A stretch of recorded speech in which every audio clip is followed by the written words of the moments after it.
ज्ञानाञ्जनशलाकया चक्षुरुन्मिलितं येन तस्मै श्रीगुरुवे नमः। श्रीचैतन्यमनोभीष्टं स्थापितं येन भूतले स्वयं रूप कदा मह्यं ददाति स्वपदान्तिकम्। वन्देऽहं श्रीगुरो श्रीयुतपदकमलं श्रीगुरून् वैष्णवांश श्रीरूपं साग्रजातं सहगण रघुनाथान्वितं तं सजीवं साद्वैतं सावधूतं परिजनसहितं कृष्णचैतन्यदेवं श्रीराधा कृष्णपादा सहगण ललिता विशाखान्वितांश्च नमो विष्णुपादाय कृष्णप्रेष्ठाय भूतले श्रीमते भक्तिवेदान्त स्वामिन्निति नामिने। नमस्ते सरस्वती देवे गौरवाणी प्रचारिणे निर्विशेष शून्यवादी पाश्चात्यदेशतारिणे। वाञ्छात्कल्पतरुभ्यश्च कृपा सिन्धुभ्य एव च पतितानां पावनेभ्यो वैष्णवेभ्यो नमो नमः। जय श्री कृष्ण चैतन्य प्रभु नित्यानंद श्री अद्वैत गदाधर शिवासादि गौर भक्तवृंद। हरे कृष्णा कृष्णा कृष्णा हरे हरे, हरे राम राम राम हरे हरे। हरे कृष्णा। श्रीमद् भगवद गीता सत्र में सभी भक्तों का पुनः हार्दिक स्वागत है। आज हम श्रीमद् भगवद गीता 8वें अध्याय जो हम रेगुलर श्रवण कर रहे हैं, तो 8वें अध्याय जिसका शीर्षक है भगवत प्राप्ति, उनका श्लोक है 12 नंबर। तो आज हम 12 नंबर का श्लोक का श्रवण करेंगे। वैसे देखा जाए तो थोड़ा जटिल है, हम 4-5 दिन से जो श्लोक का कर रहे हो थोड़ा जटिल है, लेकिन उनको भी समझना बहुत जरूरी है। भगवान ने योग के बारे में भी बहुत कहा है और योग और भक्ति में श्रेष्ठ क्या है उसको दिखाने के लिए भगवान ने योग का भी बहुत निरूपण किया है। तो आइए हम उस 8.12 का श्लोक का उच्चारण करें, उनके बाद कुछ व्याख्या करने का प्रयत्न करेंगे। सर्वद्वाराणि संयम्य मनोहृदि निरुध्य च मूर्ध्याधायात्मनः प्राणा अस्थितो योगधारणा। सर्वद्वाराणि संयम्य मनोहृदि निरुध्य च मूर्ध्याधायात्मनः प्राणा अस्थितो योगधारणा। सर्वद्वाराणि संयम्य मनोहृदि निरुध्य च मूर्ध्याधायात्मनः प्राणान् अस्थितो योग धारणा। समस्त इंद्रिय क्रियाओं से विरक्ति को योग की स्थिति कहा जाता है। इंद्रियों के समस्त द्वारों को बंद करके तथा मन को हृदय में और प्राणवायु को स्थिर पर केंद्रित करके मनुष्य अपने को योग में स्थापित करता है। हरे कृष्ण। तो हम भगवान की शिक्षाओं को श्रवण कर रहे हैं। तो यहाँ जो अर्जुन है, अर्जुन ने 10वें श्लोक में का 10वें श्लोक में कृष्ण ने कहा कि अभ्यास योगी अपने प्राणों को भावों के बीच में ले जाता है। तो मान लीजिए अर्जुन ने प्रश्न किया कि प्रभु के भाव को प्राण में ले जाते हैं, तो योगी को वो अपने प्राण को अपने शरीर के किस स्थान से निकालता है, अर्जुन ने प्रश्न किया। तो अभी हमने चर्चा किया कि योगी ऊपर तक सिर पर ले जाता है प्राण, लेकिन भगवान ने नहीं बोला है। ये तो हमने बोला है कि भाई सिर तक ले जाता है। अब भगवान बोल रहे हैं इस श्लोक में, और अगले श्लोक में भगवान कहेंगे कि वो फिर मेरे धाम में किस तरह से आता है। तो अर्जुन ने जैसे प्रश्न किया तो ठाकुर जी ने 11वां नंबर के श्लोक में भगवान ने उनको वो जवाब नहीं दिया। भगवान ने और एक कंडीशन रखा। क्या कंडीशन रखा? भगवान कहते उसको ब्रह्मचर्य का पालन करना पड़ेगा। तो सच कोई बात नहीं, चलो ब्रह्मचर्य का पालन करेगा। तो अब तो बताइए, अब वो सिर पर कैसे ले जाएगा अपने, मतलब कहाँ से वो प्राण निकालेगा? तो फिर भी ठाकुर जी यहाँ उसके बाद भी यहाँ 2 कंडीशन और रखते हैं। कौन सी कंडीशन? तो भगवान कहते सर्व द्वारान संयम मनोहृदि निरुद्ध च, उनको अपने इंद्रियों को एकदम कंट्रोल, मतलब जो 9 द्वार है वो 9 द्वार को कंट्रोल करना पड़ेगा। सर्व द्वाराणि संयम, 9 द्वार कौन से हमने चर्चा की, और एक बार बोलता हूं आपको, ध्यान से श्रवण कीजिए। एक तो मल त्यागने का और एक मूत्र त्यागने का, वो 2 द्वार हो गए। दूसरे 2 द्वार है 2 कान 4 हो गए, 2 आंख 6 हो गए, 2 नासिका 8 हो गए और एक मुख, इन 9 द्वार है। तो भगवान कहते हैं 9 द्वार को उनको बंद करना पड़ेगा। अगर वो बंद नहीं करेगा तो वहां से प्राण निकल जाएंगे। बहुत सतर्क रहकर अपने सभी शक्ति को देकर सतर्क रहकर उसको 9 द्वार को बंद करना पड़ेगा। मतलब भगवान यहाँ कहते हैं कि सर्व द्वाराणि संयम, मतलब वो खुद की समस्त इंद्रियों को कंट्रोल करना पड़ेगा।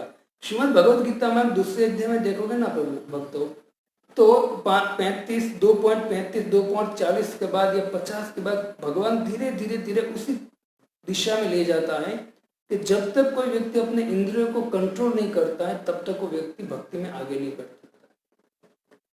हम भले कुछ भी करें भक्ति में, लेकिन अगर हमारे इंद्रिय कंट्रोल में नहीं है, इंद्रिय कंट्रोल में नहीं मतलब क्या करना चाहिए? तो भगवान कहते सर्व उपाधि विनिर्मुक्त तत्परत्वेन निर्मलम ऋषिकेन ऋषिकेश सेवनम भक्ति उच्चते। ऋषिकेश भगवान का नाम है। ऋषिकेन इंद्रियों को कहते हैं। तो भगवान कहते हैं कि समस्त उपाधि को छोड़कर समस्त इंद्रिया को मेरे में लगाना पड़ेगा, तब जाके आप आध्यात्मिक उत्थान कर सकते हो। भगवद गीता में तो वहां तक ठाकुर जी ने कह दिया है कि एक इंद्रियाणां ही चरताम यन मनोनुविधीयते तदस्य अर्ति प्रज्ञा वायु नाम मिमाम बसी। अगर आपकी 6 इंद्रिया है, मतलब 5, वैसे तो अनेक इंद्रिया है, मतलब 5 ज्ञान है, 5 कर्म इंद्रिया है, उस इंद्रियों को आपने संयम नहीं किया ना, तो आप कितना भी ज्ञान प्राप्त करोगे, देखिए वो ज्ञान टिकेगा नहीं। जिस तरह से एक पात्र होता है, उस पात्र में छेद होते 10-12 छेद होते, तो टिकेगा नहीं, वो टिकेगा। इसलिए भगवान यहाँ कहते हैं कि तुझे द्वार को बंद करना पड़ेगा। कौन से द्वार? इंद्रियों के द्वार को। जब तक योगी इंद्रियों के द्वारों को बंद नहीं करता है तब तक वो जो उनका गंतव्य है, क्या गंतव्य है?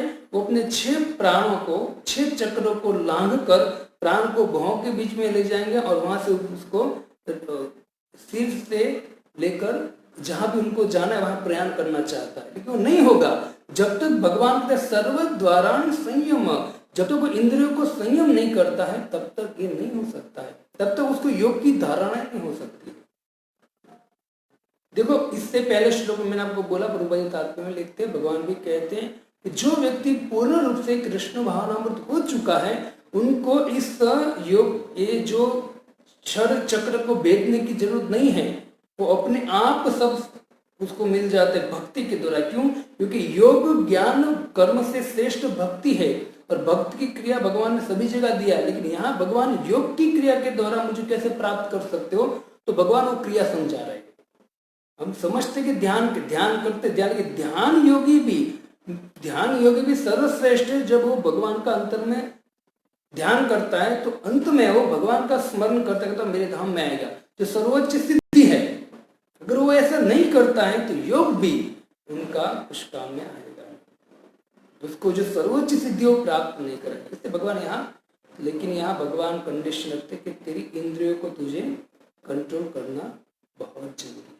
जैसे भक्तों हम भी भक्ति करते हैं तो हमारे आँख कान, हम संसार की अनेक चीज ऐसी हैं जो कान के द्वारा हम सुनते हैं, चाहे हिंदी गाने हो या कुछ और हो, या हम आँख से कई चीज ऐसी हैं जो हमको दृश्य में आती है, मुख से हम कभी कभी भगवान के विषय में न बोल के कोई और चीज बोलते हैं। तो इंद्रियों को हमको क्या करना चाहिए? समस्त इंद्रियों को भगवान की सेवा में लगाना चाहिए और बस एक ही काम करना चाहिए कि मैं भी आंखों से भगवान का दर्शन करूंगा, कानों से भगवान की कथा सुनूंगा। जब इस तरह से इंद्रियों को कंट्रोल करने का अभ्यास करेंगे तो अंत समय में जब हमारी मृत्यु आएगी, उस अंत समय समस्त इंद्रिया से हमको एक ही चीज देखेगी, क्या? भगवान। अभ्यास करना पड़ेगा। तो यहाँ भगवान सीधा बोलते हैं कि योगी की प्रक्रिया भगवान तो बता रहे हैं, कहाँ तक पहुंच गए, एंड तक पहुंच गए, जब सीधा मुझे प्राप्त करेगा अगले श्लोक में। लेकिन भगवान फिर भी कहते हैं कि इंद्रिया अगर कंट्रोल नहीं है तो कुछ नहीं होगा। जैसे शौबरी मुनि देख लीजिए आप, विश्वामित्र को देख लिए, 60 हजार साल तक उसने तपस्या ध्यान किया, लेकिन उनकी इंद्रिया कंट्रोल न होने के कारण वो थोड़े से दृश्य देकर विचलित हो गए। तो ऐसी स्थिति हमारी न हो, इससे भगवान योग के लिए बहुत सावधान कहते हैं। देखो विश्वामित्र ने जब मेनका सामने आए वो विचलित हो गए, लेकिन उसके बाद आप देखिए विश्वामित्र को पछतावा हुआ और विश्वामित्र ने सोचा कि नहीं, अब मैं ऐसा योग करूंगा, अब मैं इसे फजीयत में नहीं पढ़ूंगा, क्योंकि जब इंद्रिय कंट्रोल नहीं होते तो हमारा 60,000 ने 160,000 वर्ष भी तपस्या किया तो सब फेल हो जाएगा। शौबरी ने ऐसे किया, शौबरी मुनि को 50 कन्या से शादी किया, एक कन्या से 100 पुत्र, 5,000 पुत्र थे, रेशन कार्ड के लाइन में लग गए। सोचिए घास की लाइन में लग गए बेचारे, कुछ तो करना है, तो पछताए। फिर सोचा कि अब योग करूंगा, लेकिन अब मेरी इंद्रियों को मैं कंट्रोल करूंगा। तो योगी तब तक सक्सेस नहीं होता है जब तक वो अपने इंद्रियों को कंट्रोल नहीं करे। इससे भगवान इस श्लोक में पहले ही किया कि सर्वद्वाराणि, दूसरी कंडीशन रखा है कि अपने मन को, अभी तक भगवान ने मन की बात नहीं किया है, यहाँ इंद्रियों की बात की है और मन की भी बात कर दिया कि उनके मन को, योगी को अपने मन को हृदय में अवरुद्ध कर निरुद्ध करना चाहिए, मतलब वहां स्थापित करना पड़ेगा। और स्थापित करके किसका ध्यान करना पड़ेगा? तो परमात्मा का ध्यान करना पड़ेगा, मतलब मेरा ध्यान करना पड़ेगा। जब तक वो भगवान का ध्यान नहीं करता है, श्रीमद् भागवत में 30वें स्कंद में देवहूति माता को कपिल मुनि कहते हैं कि जो योगी हैं, योगी को चाहिए कि योगी अंत समय में जब वो सिद्धि प्राप्त करना चाहता है, वो अंत में अपने मन को इतना अभ्यास में लगाए कि हृदय में वो भगवान का ध्यान करे। होता है, अभी हम कहते प्रभु जी भगवद गीता में भगवान कहते सर्वस्य चाहम हृदय सन्निविष्टो ईश्वर सर्वभूतानां हृदय से अर्जुन तिष्ठति। श्लोक है, सब भगवान हृदय में रहते हैं। हमको विश्वास भी है, लेकिन अभी हम उनका दर्शन नहीं कर पा रहे। लेकिन जो योगी है, जो भक्त है, ऐसी स्थिति प्राप्त कर लेता है तब उनको भगवान का दर्शन होता है। तो कपिल भगवान उस योगी के लिए, जो भगवान अभी बात करें, उस योगी जो सिद्धि प्राप्त करने के एंड में है, वो योगी है, उनके लिए भगवान और कपिल भगवान दोनों कहते हैं कि उनको क्या करना चाहिए, भगवान का ध्यान करना चाहिए। किसका, कैसा ध्यान करना चाहिए? कपिल भगवान कहते भगवान की कमल जैसी आंखों का ध्यान करना चाहिए। भगवान की आंख कमल की पंखड़ी जैसी है। मैं मंदिर में सुबह जब मैं शायद चैंटिंग करने गया था 3:15 साढ़े 3 बजे सुबह, तो हमारे मंदिर के गेट पर भगवान के जो गोलोक धाम है, तो उसमें गेट कीपर कौन है? जय और विजय। तो यहाँ भी जय और विजय का विग्रह है। तो जैसे ही मैं आगे गया और वहाँ देखा, तो पहले मैंने वहाँ जाके मैं प्रणाम करता हूँ जय विजय को, और उसके बाद चैंटिंग चालू करता हूँ। तो आज मैं गया और जय विजय के सामने मैंने देखा, तुरंत प्रणाम किया, और उनके सामने देखकर मैंने सोचा कि जय विजय इतने सुंदर दिख रहे हैं, उनकी भी आंखें कमल के पंखड़ी जैसे इतने सुंदर है। आप कभी मीरा रोड आएंगे और आते होंगे तब देख सकते हो, इतने सुंदर है। मैंने सुबह सोचा तो ये जय विजय, ये पार्षद इतने सुंदर है, जिसको देखकर हमारा मन आकृष्ट हो जाता है। सोचिए भगवान कितने सुंदर है। और ये जो जय विजय है वो नित्य भगवान का दर्शन करते हैं, इसलिए मैंने हमको उनसे मांगना चाहिए कि आप भगवान का दर्शन। तो कहते हैं कि आपको भगवान की आंखों का चिंतन करना चाहिए, देखना चाहिए उनको, भगवान के मुख को निहारना चाहिए, भगवान के नीलांबुज श्यामल कोमल अंग, नीले शरीर को भगवान को ध्यान करना चाहिए। शंख चक्र गदा पद्म जो भगवान धारण करते, शंख चक्र गदा पद्म, उसका ध्यान करना चाहिए। चतुर्भुज का ध्यान करना चाहिए। पीतांबर भगवान पहनते, पीतांबर का ध्यान करना चाहिए। भगवान के वक्षस्थल में सी वत्स लक्ष्मी का चिन्ह है, उसको ध्यान करना चाहिए। गले में कौस्तुभ मणि भगवान पहनते, उसका ध्यान करना चाहिए। और भगवान मणियों की माला पहनते, मुकुट पहनते हैं, और चरण में नुपुर पहनते हैं, वैजंती माला पहनते हैं। तो ये जो कपिल भगवान है, वो कपिल भगवान के योगी जो है, वो मन को अभ्यास किया है, तो उनको चाहिए कि अंत में मन को कहीं मत लेना चाहिए, कोई इंद्रिय पर न ले जाए, मन को सिर्फ हृदय में स्थिर करें जहाँ भगवान है। और जो भगवान है चतुर्भुज रूप में है, तो भगवान का ध्यान करना चाहिए। तो बहुत सुंदर कपिल भगवान कहते हैं उसको भगवान का ध्यान ही करना चाहिए इसी अवस्था में। अगर वो अंत तक पहुंच गया है, थोड़ी सी भी मिस्टेक हो गई मन के द्वारा, तो उसको सिद्धि प्राप्त नहीं होगी। देखो भक्तों, योग है ना, इतना कठिन है ना, हमको बोलने में भी सुनने में भी कठिनाई लगती है। इसको करेंगे तो पसीना आ जाएंगे, कुछ नहीं होगा। खाली योग, हम योग की बात आती है तो बस ऐसे सोचते कि भाई पैर ऊपर और सिर नीचे, है ना।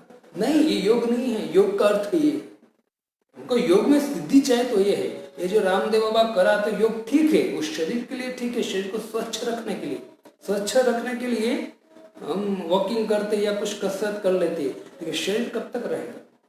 वास्तविक योग भी वो है जो व्यक्ति अंतरात्मा में भगवान का ध्यान करे, और भगवान ने जो नियम बनाए हैं उस नियम के अनुसार ध्यान करे, और उस ध्यान में उत्तीर्ण होकर वो अंत में अपना शरीर छोड़े, जैसे अभी हम चर्चा कर रहे हैं। अब आप सोचिए 3-4 दिन से हम जो चर्चा कर रहे उससे होगा? हमसे होगा ही नहीं, असंभव है वो। इससे भगवान कहते हैं कि भाई ये खाली कलयुग में तो खाली सुनने की बात है और कहने की बात है, ये होने वाला नहीं है हमसे, चाहे वक्ता हो या श्रोता हो। तो क्या करना है? तो भगवान कहते हैं कि कुछ नहीं करना है। कलयुग में एक ही आधार है, हरे कृष्णा कृष्ण कृष्ण हरे हरे, हरे राम राम राम हरे हरे। तो कपिल भगवान कहते हैं कि योगी को ध्यान करना चाहिए। योगी की दृष्टि जो होती है भक्तों, हमारी तरह नहीं होती है। ध्यान से श्रवण कीजिए। हम कोई चीज को ऐसे देखते हैं तो हमारी पलक के नीचे गिरते ऊपर होती है, नीचे गिरते ऊपर होती है।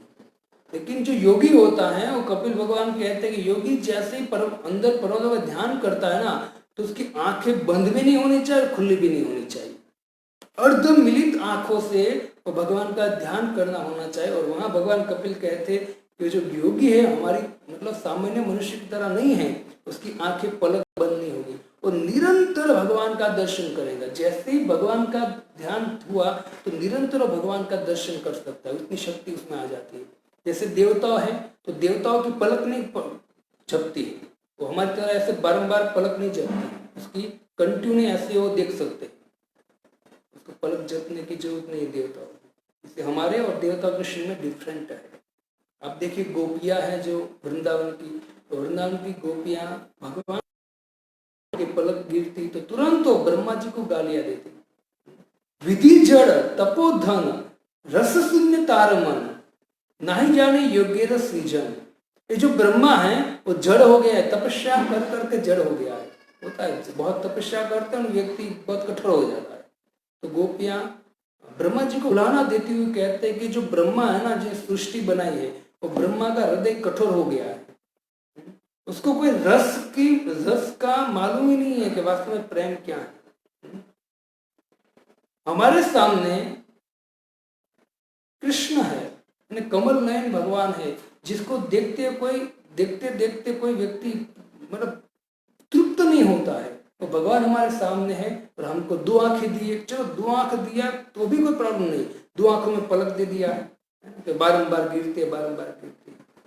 तो गोपियां ब्रह्मा जी को गालियां देती है, क्यों? क्योंकि भगवान सामने है और हमको ये दो आंख और पलक दिया है। तो जिसके सामने भगवान है उनको अच्छा नहीं लगता है ना। कभी कभी होता है ऐसा, हम बहुत अच्छी चीज होती है तो हम देखते हैं और अचानक बीच में कोई आ जाते हैं तो है ना, हम तो गुस्से हो जाते हैं, उसको चल हट यहाँ से, ऐसा बोलते हैं। ये तो नहीं, ऐसा होता है, हम कोई अच्छी चीज देखते हैं तल्लीन हो जाते हैं। और अच्छा फिल्म होता है वो भी हम देखते हैं तो ऐसा सीन आता है, अचानक कोई बीच में आ गया थिएटर में और खड़ा रह गया, तो हम क्या बोलेंगे? हम या तो ऐसे हो जाएंगे, ऐसे हो जाएंगे, उसको बोलेंगे अरे भाई साइड में चला जा। इतना आतुर हो जाते हैं। जो सामान्य भौतिक है, जो नश्वर है, जो हमको वो जो एक क्या बोलते हैं, एक नाटक कर रहे होते हैं, फिर भी उनको भी देखने के लिए हम लालच रहते। विचार कीजिए जब भगवान सामने होंगे, भगवान का दर्शन हम करते होंगे, तब क्या होगा? तो इतने सुंदर हम सोच भी नहीं सकते, इतने सुंदर है भगवान। शास्त्र पढ़िए और जिसने भगवान का दर्शन किया है ना, उनकी बात हमको माननी चाहिए, उनके पद चिन्हों पर हमको चलना चाहिए। संत तो कहते हैं कि सुंदर तो एक श्याम सुंदर है, बाकी तो इस जीवन में इस संसार में सब छछुंदर है। बाकी श्याम सुंदर है कि सुंदर है ना, बाकी सब हार्ड मास के पुतले हैं। अभी युवा ने कल बुढ़े हो जाएंगे और फिर मर जाएंगे। वास्तव में जो सुंदर है ना, श्याम सुंदर है। तो कपिल भगवान कहते कि भगवान का दर्शन करते हैं। भौतिक जगत में देखने की लालसा है, वो कभी भी पूर्ण नहीं होती है। हम इसको देखा, फिर वहां देखा तो हम देखते रहते, ये अच्छा है, वो अच्छा है, वो अच्छा है, पूर्ण होता ही नहीं है। लेकिन कपिल भगवान कहते कोई व्यक्ति अगर वो जो दृष्टि को तृप्त करना चाहता है, पूर्ण करना चाहता है ना, तो उनको निरंतर भगवान श्याम सुंदर का दर्शन करना चाहिए, तो व्यक्ति पूर्ण हो जाएगा, तृप्त हो जाएगा अपनी आंखों के द्वारा। वैसे कान भी अनेक चीज सुनना चाहता है, नाक भी अनेक चीज सूंघना चाहता है, लेकिन जब कोई व्यक्ति भगवान को ग्रहण करेगा तो उनकी इंद्रिय अपने आप तृप्त हो जाएगी। तो बहुत सुंदर यहाँ बता रहे हैं कि भगवान का दर्शन सुंदर वस्तु को देखने की चाह पूरी कर देता है। हमारी इस भौतिक जगत की सुंदरता को देखने की चाह पूरी कर देता है। क्यों? क्योंकि भगवान को देख लिया तो उससे सुंदर कुछ है ही नहीं, तो हम दूसरा देखने का प्रयत्न नहीं करेंगे। ब्रह्मा जी कहते हैं कि कोई व्यक्ति अगर भगवान के रस का टेस्ट चख लेता है ना, तो उनको भौतिक चीज का कुछ भी चीज दोगे उनको अच्छा नहीं लगेगा, क्योंकि वो हायर टेस्ट उसने चख लिया है। आज मैं प्रेमचंद्र का भक्ति प्रेमचंद्र का पढ़ रहा था, तो उसमें नरोत्तम दास ठाकुर रूप गोस्वामी और सनातन गोस्वामी के विषय में बहुत सुंदर चर्चा कर रहे थे कि वास्तव में कौन सा रस उनको देने आया है। तो बहुत सुंदर प्रेम भक्ति चंद्रिका जो ग्रंथ है उसमें नरोत्तम दास ठाकुर बहुत सुंदर कहते हैं, रूप गोस्वामी सनातन गोस्वामी। वास्तव में रूप गोस्वामी और सनातन गोस्वामी हमको ऐसा रस दिया है ना, भक्ति रसामृत कुपम, बहुत सुंदर वहां श्लोक है। मैं सुंदर पढ़ रहा था तो मैं बहुत सारे प्रश्न आए, लेकिन उस तात्पर्य में नरोत्तम दास ठाकुर जो है बहुत सुंदर तात्पर्य देते हैं, तो समझ में आया। तो हमको ये सब ग्रंथ हैं जो हमारे नरोत्तम दास ठाकुर, विश्वनाथ चक्र ठाकुर, रूप गोस्वामी ने दिया है, वो ग्रंथ को पढ़ना चाहिए। तो भगवान सुंदर है, बाकी संसार में जो भी हैं वो सुंदरता के नाम से दिखावा है। एक भक्त थे धनुर्दास। तो धनुर्दास भक्त जो थे, उनकी पत्नी, पहले उसका नाम धनुर्दास नहीं था, लेकिन उनकी पत्नी इतनी सुंदर थी और इतने आकृष्ट था वो व्यक्ति, तो उनकी पत्नी चलती थी तो छाता लेकर आगे आगे चलता था, उल्टा चलता था। उनको लगता था कि मेरी पत्नी के अलावा कोई सुंदर है ही नहीं, और वो चाहते थे कि मैं बारंबार उनको देखता रहूं। तो छाता लेकर वो पीछे पीछे चलता, मतलब आगे उल्टा चलता था और अपनी पत्नी को देखता रहता था। जैसे हनुमान जी ने सूर्य और सूर्य से भरद्वाज ने, उन दोनों ने 11,000-12,000 हजार साल तक शिक्षा लिया सूर्य से, तो कैसे उल्टा चलकर, हनुमान जी ने भी और भरद्वाज मुनि ने भी। तो इस तरह से ये भी उल्टा चलकर वो अपनी पत्नी से सुंदरता, ज्ञान मतलब सुंदरता देख रहा था। तो रामानुजाचार्य ने, रामानुजाचार्य संप्रदाय के आचार्य, उसने देखा कि जो ये व्यक्ति है वो अपनी पत्नी में कितना आसक्त है, एक हाड़ मास के पुतले में कितना आसक्त है। तुरंत धनुर्दास जो थे उनको रामानुजाचार्य ने बुलाया और बोला कि तू तेरी पत्नी को क्यों देखता रहता है। तो उसने बोला कि मेरी पत्नी से सुंदर मुझे कोई दिखता ही नहीं, इतना आसक्त था अपनी पत्नी पर। रामानुजाचार्य ने बोला कि इससे भी कोई सुंदर हो तो बोला इससे भी सुंदर को हो ही नहीं सकता, अगर कोई इससे सुंदर होगा मेरी पत्नी से तो मैं मेरी पत्नी को छोड़ दूंगा, उनको देखूंगा। रामानुजाचार्य तुरंत ले गए उनको श्रीरंगम मंदिर में, और भगवान विष्णु का विग्रह है। रामानुजाचार्य ने प्रणाम किया भगवान को और प्रार्थना किया कि प्रभु इसको आप अपना रूप दिखाए। देखो भक्त प्रार्थना करते हैं तो भक्त की बात भगवान मानते हैं। तो कहा जाता है कि भगवान ने, जैसे धनुर्दास ने दृष्टि डाली तो भगवान ने अपना स्वरूप धनुर्दास को दिखाया। उसके बाद कहा जाता है धनुर्दास फिर अपनी पत्नी को छोड़ दिया और मंदिर में ही रहते थे। तो भगवान की ऐसी सुंदरता। राम के विषय में भी हम देखेंगे, जब खर और खरदूषण राम के सामने युद्ध करने आए तो राम को देखकर इतने आकृष्ट हो गए कमल नयन को, तो बोले इसको पकड़ के ले जाते हैं, वहां जगह हम शोरूम में रखेंगे उनको, इतने सुंदर है, उसको देखते रहेंगे। वो भी आकृष्ट हो गए, चाहे असुर हो या कोई देवता हो, भगवान को देखेगा तो आकृष्ट हो जाए। क्यों? क्योंकि भगवान की सुंदरता के सामने कोई नहीं टिक पाएगा। हम जो भी संसार में, जो भी फिल्म इंडस्ट्री में जो भी सुंदरता देखते हैं वो खाली मेकअप के द्वारा दिखता है, क्योंकि 50, 60, 70 साल के बाद आपको पता चलेगा। इसे भगवान सुंदर है। और भगवान यहाँ योगी को ध्यान करने के लिए बोल रहे, मन को शांत करने के बोल रहे, लेकिन भगवान निर्विशेष का ध्यान करने को नहीं बोल रहे। कहते हैं कि अंतर आत्मा में मेरा आप ध्यान करो, क्योंकि निर्विशेष का जो व्यक्ति ध्यान, निराकार का ध्यान करता है भक्तों, हर एक व्यक्ति को एक चीज चाहिए, कॉमन है, क्या है? सबको प्रेम चाहिए। रात दिन दौड़ रहा है, क्यों? प्रेम चाहिए। जब व्यक्ति इस जीवन से उब जाता है तो उनको लगता है कि मैं भाई यहाँ से जाना चाहता हूँ, मुक्त होना चाहता हूँ। देखिए मुक्त होगा और वो निराकार का ध्यान कर रहा है, देखिए वो मुक्त क्यों होना चाहता है? क्योंकि यहाँ उसको प्रेम नहीं मिलता है, इसलिए यहाँ से मुक्त होना चाहता है, जाना चाहता है। तो निराकार का ध्यान करने के बाद भी भक्तों वहां वो अकेला ही रहेगा। ज्योति है, ज्योति का ध्यान रहेगा, वहां अकेला रहेगा। तो प्रेम करना है तो दो व्यक्ति चाहिए, आदान प्रदान होना चाहिए। तो निर्विशेष जो शून्यवाद का ज्ञान है उसमें कोई आदान प्रदान है ही नहीं, तो वहां जाकर कुछ नहीं करने वाला है। इसलिए भगवान प्रभुपाद जी भी कहते, भगवान भी कहते उसका पुनः यहाँ वापस आना होता है, या तो फिर इसी जीवन में वो व्यक्ति फुल डाउन हो जाता है। क्योंकि प्रेम दो व्यक्ति के द्वारा होता है, आदान प्रदान के द्वारा। इसे भगवान कहते कि प्रेम शब्द मेरे साथ ही कनेक्ट होता है, आप मेरे साथ मुझे प्रेम करो, आपको मैं आदान प्रदान करूंगा और दिव्य रस में प्रदान करूंगा। तो भगवान यहाँ बहुत सुंदर कहते हैं। भगवान श्री कृष्ण जो है वो कहते कि जो व्यक्ति हृदय में रहता हूं, अभक्त जो होता है उसके लिए भगवान मौन है, और भक्त के लिए भगवान एक्टिव है ना। उपदृष्टांत अनुमंता, भरता भोक्ता महेश्वर भगवान है, लेकिन जो व्यक्ति अभक्त है उसके लिए भगवान खाली एक्टिव नहीं है, क्या है? साक्षी के रूप में है। लेकिन जो भक्त है उसके लिए भगवान तो एक्टिव है।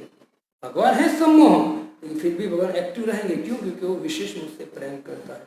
तो यहाँ कहते सर्वद्वारा संयम मनोहृदय निरुद्ध, कि उनको मन को हृदय में मेरा ध्यान करना चाहिए। फिर है मूर्धना ध्यायात्म प्राण, फिर जाके वो व्यक्ति को अपने प्राण को कहाँ लाना चाहिए, तो अपने प्राण को शीर्ष में स्थापित करना चाहिए। अब उसने यहां तक तो ले लिया था, भवों के बीच में तो ले लिया था, लेकिन भगवान यहाँ कंडीशन रखते कि अभी ऊपर जाने से पहले, प्राण को ऊपर लेने से पहले तुझे क्या करना पड़ेगा, तेरे मन को और तेरी इंद्रिय दोनों को संयम रखना पड़ेगा, क्योंकि अब लास्ट स्टेज है ना। हम कहते हैं ना, कोई मरने को आता है तो कहते हैं लास्ट स्टेज पे है, सब सगा संबंधी को बुला लो। ऐसे भगवान यहाँ योगी को कहते हैं कि लास्ट स्टेज है भाई, इस थोड़ी सी भी गलती मत करना वरना वापस नीचे आएगा। भगवान यहाँ सावधान करता है कि मन को मेरे में और इंद्रियों को कंट्रोल, और इंद्रिय द्वारा को कंट्रोल करोगे वो दोनों आप, क्योंकि दो चीज बहुत मुख्य चीज है, क्योंकि इंद्रिय किसके द्वारा चलते, मन के द्वारा। अगर मन को ही भगवान में लगा दिया तो इंद्रिय हिलेगी नहीं, है ना। बहुत सुंदर भगवान कहते हैं, तो तुरंत यहाँ भगवान कहते हैं कि शीर्ष में स्थापित करना है आपको। ये दो चीज कर कर आपको प्राण को ऊपर उठाकर शीर्ष पे स्थापित करना। अगले श्लोक में भगवान कहेंगे अब उसको तुझे निकालना है। लेकिन यहाँ भगवान इतना कहते हैं कि योगी का जो मार्ग है वो क्लियर होना चाहिए। पहले उसको क्लियर होना चाहिए कि मुझे मेरी इच्छा के अनुसार जाना है कुछ लोक में, या फिर मुझे भगवान के धाम में जाना है। कंफ्यूज नहीं होना चाहिए। वैसे कंफ्यूज होता ही नहीं, अगर कंफ्यूज होगा तो या तो भगवान का ध्यान करेगा, नहीं करेगा तो अपनी इच्छा से जाना पड़ेगा। तो भगवान इतना खाली कहते हैं कि योगी वास्तव में कंफ्यूज नहीं होना चाहिए, नहीं होता है, इसलिए कंफ्यूज एक क्लियर होना चाहिए। मुझे यहाँ तक जाना है और वहां तक जाने का रास्ता क्लियर करने के लिए हमको वहां तक पूरा मेहनत कर लेना चाहिए। तो भगवान यहाँ कहते हैं कंफ्यूज नहीं होना चाहिए। और चौथा स्टेज भगवान कहते हैं कि अस्थितो योग धारणा। योग धारणा में स्थित होना मतलब योग की धारणा से स्थित होके जो व्यक्ति हैं वो श्री कपिल भगवान कहते भागवतम में कि जिसका चिंतन करते हो, ध्यान करते हो, उससे प्रेम हो जाएगा। और अंतिम तेज है, जब कोई व्यक्ति भगवान का ध्यान करता है ना तो अंतिम भक्ति में स्थिर हो गया। मतलब भगवान का ध्यान कर तो भक्ति में स्थिर हो गया व्यक्ति, कर रहा है योग, लेकिन भगवान का ध्यान कर तो भक्ति है, वो भक्ति योग हो गया वो। तो कहते कपिल भगवान के जैसे हो भगवान का ध्यान करने लगे तो आखिरी तेज क्या है, तो कहते हैं कि उसके अंदर भगवान में प्रेम प्रकट होने लगेगा और धीरे धीरे धीरे वो भगवान की सेवा करने की इच्छा करेगा। आप संसार में भी देखिए, सामान्य संसार में भी भक्तों, जब कोई व्यक्ति कोई स्त्री से या कोई पुरुष से प्रेम करता है तो प्रेम उससे बहुत चाहता है, मित्र है मेरा, मेरे पिता है, एक बीवी है, बहुत चाहता है। तो जिसको भी चाहता है उसकी सेवा करने की इच्छा होती है। माने कोई दो फ्रेंड है, तो दोनों फ्रेंड बहुत अच्छी तरह क्लोज रिलेशन है उनके, तो फिर एक फ्रेंड जब फोन करेगा कि मुझे काम है, तुरंत वो करेगा। क्यों? क्योंकि उससे प्रेम करता है, तो सेवा करने की इच्छा रहेगा उनका, तुरंत सेवा करेगा। तो यहाँ भगवान वही समझाते, जब कोई व्यक्ति अंतर आत्मा में मेरा ध्यान करता है, मेरा स्वरूप का ध्यान करता है, तो धीरे धीरे मेरी कृपा से तुरंत उसमें सेवा की इच्छा जागृत हो जाएगी। भक्ति मीन्स क्या है? भक्ति में भगवान का ध्यान, चिंतन, नाम, मनन करना। जब व्यक्ति ऐसा करते तो प्रेम प्रकट होता है और अंतिम लास्ट है भगवान की सेवा करने की, प्रेम पूर्वक सेवा करने की इच्छा जागृत होती है। इसे यहाँ कहते हैं कि योग ध्यान की आवश्यकता तब तक है जब तक व्यक्ति शुद्ध भक्ति में स्थित नहीं होता है। जैसे शुद्ध भक्ति में स्थित हो जाएगा तो तुरंत सेवा का भाव आ जाएगा, इसको बोलते हैं भक्ति का उपला स्टेज, है ना। जब यह पूर्णता की, प्रभुपाद जी कहते हैं यह पूर्णता की अवस्था है, कृष्ण चेतना कहलाती, इसको बोलते कृष्ण चेतना, कृष्ण भावनामृत, इसको कहते हैं पूर्ण कृष्ण भावनामृत। अब अगले श्लोक में सीधा भगवान कहेंगे अब ये व्यक्ति, ये योगी को मेरे धाम में वो प्रवेश करेगा। लेकिन भगवान अब कहते, प्रभुपाद जी अब कहते ये पूर्णता की अवस्था है। मतलब कैसे पूर्णता की अवस्था है? तो जब तक वो योगी अपने मन से हृदय में मेरा ध्यान नहीं करेगा, मेरा चिंतन नहीं करेगा, मेरे रूपों का ध्यान नहीं करेगा, है ना, तब तक वो व्यक्ति पूर्ण नहीं है। क्योंकि वो अभी कर रहा है ध्यान, योगी ध्यान कर रहा है मेरा, और इंद्रियों को भी कंट्रोल कर लिया, मन को भी कंट्रोल कर लिया और मेरे में लगा दिया है। अब योगी को बस, अब योगी हो गया कंप्लीट। अब वो अपने सिर से प्राण को निकाल कर वो मेरे धाम में आ सकता है। तो अभी पूर्णता हो गई। तो यहाँ पर रूपा जी कहते कि पूर्ण अवस्था है, मतलब वो जो योगी है वो कृष्ण भावनामृत योगी हो गया, वो पूर्णता को प्राप्त हो गया। अब उसमें सेवा प्रकट हो जाएगी, क्योंकि भगवान के धाम में जाने के बाद भी करना क्या है, सेवा ही करनी। जैसे यहाँ जो हम करते हैं वो प्रैक्टिस कर रहे हैं, और वहां जाके करना क्या है, सेवा ही करना है। प्रभुपाद जी आगे एक अंतिम लाइन कहते हैं, जब मन भगवान में, तो भगवान का मन, जब भगवान में मन लगता है तो मन भगवान का हो जाता है। लेकिन जब कोई व्यक्ति भौतिक संसार में जीवन जीता है तब 3 गुणों के द्वारा उसका मन विचलित रहता है ना। इसलिए उस मन को दुख, चिंता, उपाधि कहाँ रहते, मन में रहती है। तो उस मन को ऊपर उठाने के लिए प्रभुपाद जी कहते हैं कि योग तक आना बहुत जरूरी है। और कलयुग में योग मतलब जुड़ना, मतलब कलयुग में प्रभुपाद जी कहते हैं कलयुग में जुड़ने के लिए आप भगवान के नाम से जुड़ो, भगवान की कथा से जुड़ो, भगवान के भक्त संतों से जुड़ो। जब उनके संग में रहोगे, हरिनाम कथा करते रहोगे, निश्चित धीरे धीरे धीरे भक्ति के स्तर पर योग की स्थिति आपको प्राप्त हो जाएगी। और ऐसा नहीं है कि जो भगवान अभी योग सिखा रहे वो आपको करना है, वो कलयुग में असंभव है। लेकिन जो भक्त, हमको पूर्ण कृष्ण भावनामृत होना है। जैसे अभी एक योगी हो गया पूर्ण कृष्ण भावनामृत, लेकिन ये स्थिति हमारी नहीं है। हम कलयुग में इस स्थिति को प्राप्त कभी नहीं कर सकते। ये स्थिति बहुत भयंकर वाली, हम थोड़ा सा भी उसको पालन नहीं कर सकते। लेकिन प्रभुपाद जी कहते हैं कृष्ण भावनामृत बनने के लिए कलयुग में क्या करना है, भगवान का नाम लेना है, भगवान की कथा श्रवण करना है, सेवा करनी है भगवान की। और ऐसे करते करते भक्तों के संग में निश्चित पूर्ण रूप से कृष्ण भावनामृत हो जाएंगे। और ये योगी अभी इतनी कठिनाई से मेरे धाम में आ रहा है, आप खाली चैंटिंग, डांसिंग, फेस्टिंग, कीर्तन करते करते, साधु का संग करते करते पूर्ण कृष्ण भावनामृत बन सकते हो। अपने मन को मुझ में लगाकर मेरे धाम में आप आ सकते हो। तो इस तरह से प्रभुपाद जी कृष्ण भावनामृत में पूर्णता समझाते हुए कहते भक्ति ही सर्वश्रेष्ठ है, चाहे योगी हो और चाहे ज्ञानी हो और चाहे कोई कर्मी हो। अंत में तो उसको भक्ति की स्थिति पर पहुंचेगा, तब जाके वो मेरे धाम को प्राप्त करेगा।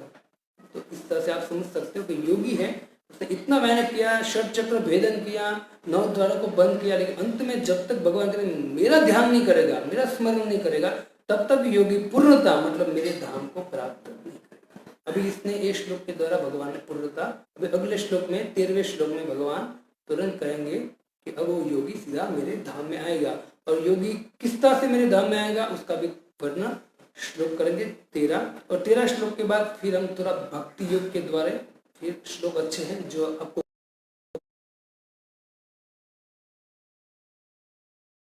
कठिनाई ना पड़े समझने में, तो बहुत अच्छे श्लोक इसके बाद श्रवण करेंगे। 13वां श्लोक कल हम श्रवण करेंगे।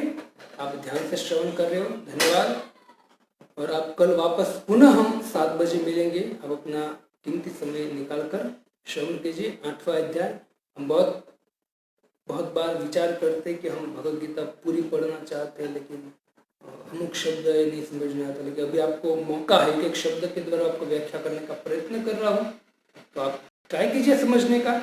और न समझ में आए तो जब भी हम सामने मिलेंगे तो प्रश्नोत्तरी होगी। ठीक है, हरे कृष्णा। श्रील प्रभुपाद।